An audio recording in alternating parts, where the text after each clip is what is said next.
Day 2 of the turbo install, and this is as far as we got last night. So we got part of the front mount intercooler mounted on the car. We got some of the piping to the cold side mounted all the way up to the intake manifold. The only thing that we have left to do on the cold side is adding the blow-off valve. And last night we would have done that, but I don't have snap ring pliers, and I could not get the snap ring in for the blow-off valve to save my life. It was just being a pain. You guys can see, look at how like stock this is looking. I'm super pumped on this. Because like I said, if you're just looking at this, like, you would not be able to tell. So the only thing, like I said, is we put the gasket in here for the blow-off valve. The blow-off valve sits right on here, but it has a snap ring that sits in here that's like a pain in the ass to do. So we plumbed it all the way down. It's coming out and around to right here. We got the majority of all this stuff off all these lines. The only thing that's left that's still on are the oil lines and the coolant lines on the sides. So I still need to figure out how the turbo needs to get plumbed and which direction it needs to sit.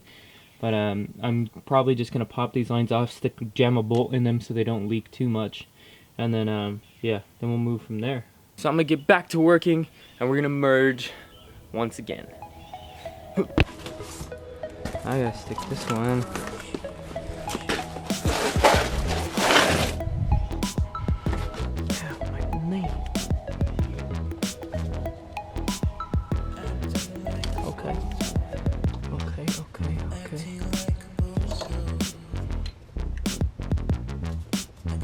Hey.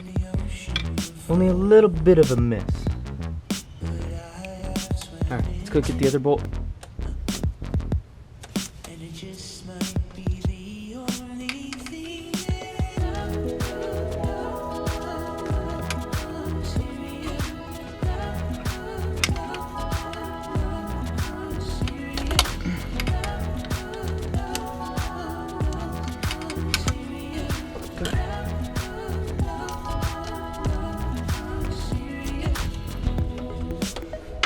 Coolant lines.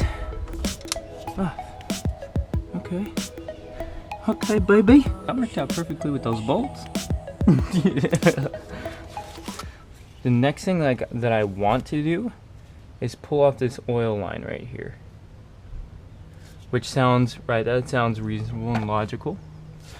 But low key, I just don't know where the other line is. Because the motor mount is right here. There's like nothing else that can fit underneath there. Right, let's get to stuff that I know I can pull off. So I'm gonna break this zip tie. Let's do all that stuff. Let's get the zip ties off. Let's get those O2 sensors out. Then we'll start worrying about all the stuff that I don't know what's going on over here. I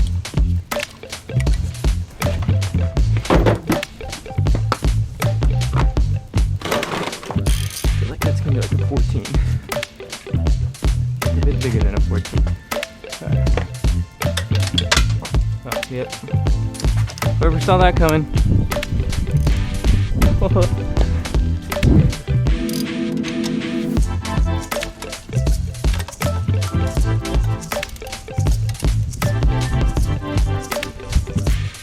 I don't know how these work, so I'm assuming oil is gonna go everywhere. Yeah.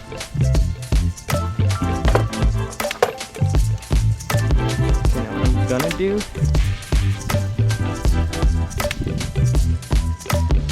I think this is a good idea.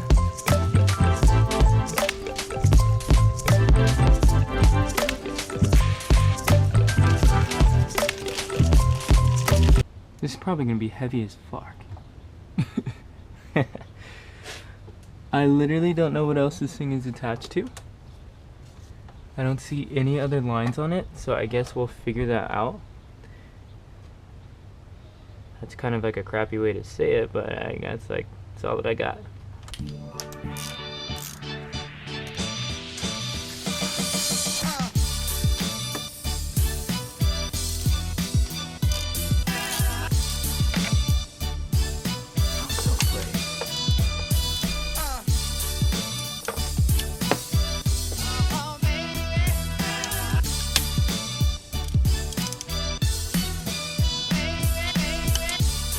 Okay, I don't know which way these go.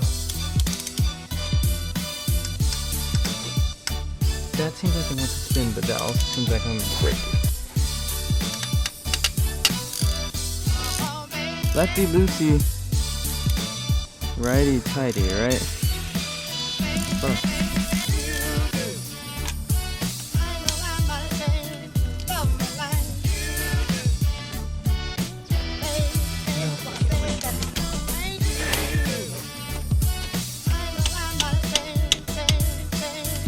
I do not want to break these. I feel like I want to spin the other way. Fuck.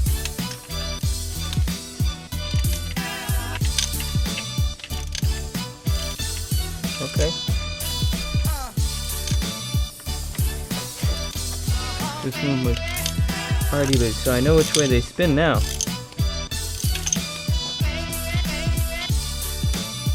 Manny. Nuts. All right here. Ooh.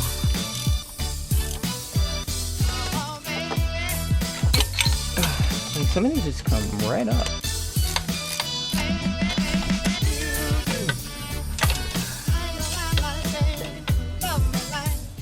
A big thing that I just found right now, to get some of those bolts, what I didn't film right now is the GoPro died. I took off the wastegate because the wastegate was in the way of my wrench. So after I took off the wastegate with that, as soon as I took it off, it literally gives you more visibility to the oil return line. Now there's one line that I did not pull off, and I'm so glad that I took off that wastegate because then I wouldn't have realized the oil return line. Now I know this is gonna be hard to see. I'm gonna try and brighten this up as much as I can for you guys.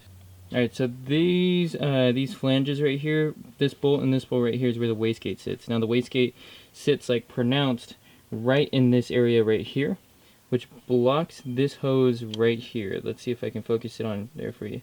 So I've been having a small leak for a while, and it's a common thing that your oil return line leaks, and I could never see it. And after I took off the wastegate, you see right there where it's all covered, right here where this little clip is? It's literally that dirty clip. That clip right there. That's where the oil return line is. So now I'm going to undo this like little pressure clip, slide it back. I'm going to slide this line off. So once I do that, this turbo is completely free.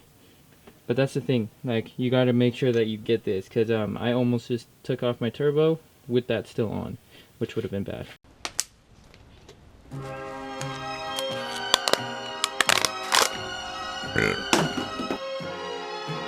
I'm telling you, for this whole install, you're gonna need a whole box of gloves. Just be ready for that. You're gonna rip them like crazy, and you're gonna want your hands to be clean. One more bolt on the manifold, and everything should be free. Do you hear that? The last bolt that I'm dealing with, pretty stupid.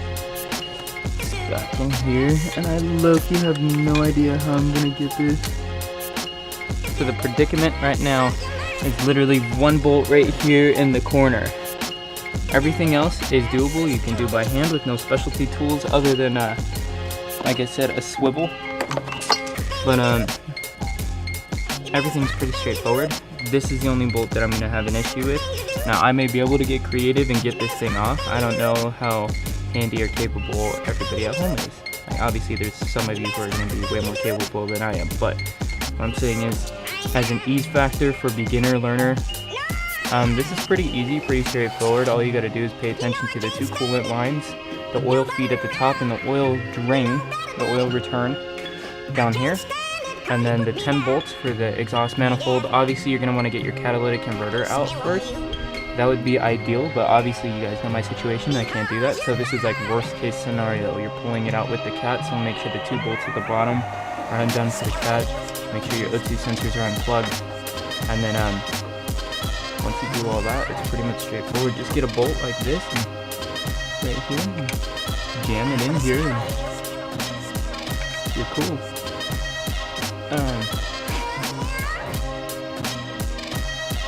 I do not know how.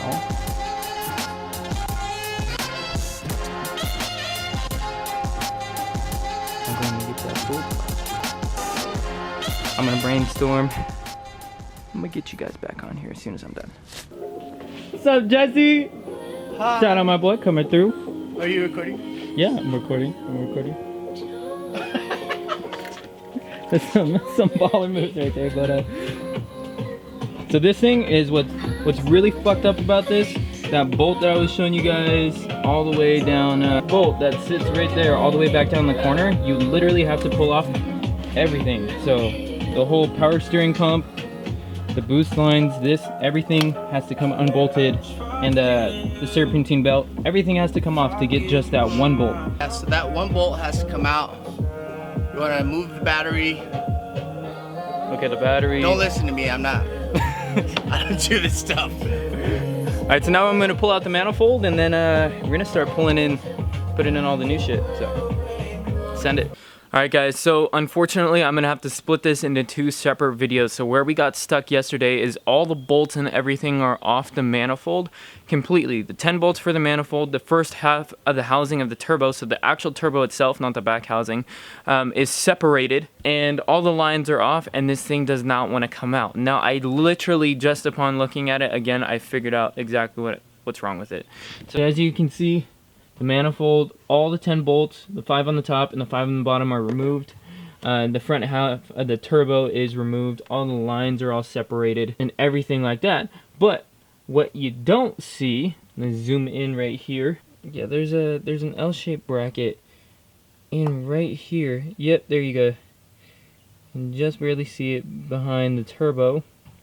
Those two bolts right there at the back, those are 14 millimeters. It's a little black bracket that mounts to the back of the turbo, which is gonna allow us to pull that out. So I'm gonna do that right now. I'm gonna work on everything. We're gonna end this video right now, and I'm gonna start working on this thing again. And then we'll film it for another video, because it's just gonna be way too long. Thank you guys so much for watching. If you guys are excited for this turbo build, smash that like button. Comment down below. Tell me what you think if you guys are excited, if this is helpful, if you guys are wanting to do this at home, and subscribe. Definitely subscribe for more content, because obviously we're going to have dyno days, we're going to have all the other installs, the fuel pump, everything else that we need to do, the flex fuel, there's so much more stuff we got to do for this turbo build. So subscribe for all that great content, and I will catch you guys in this next one right now.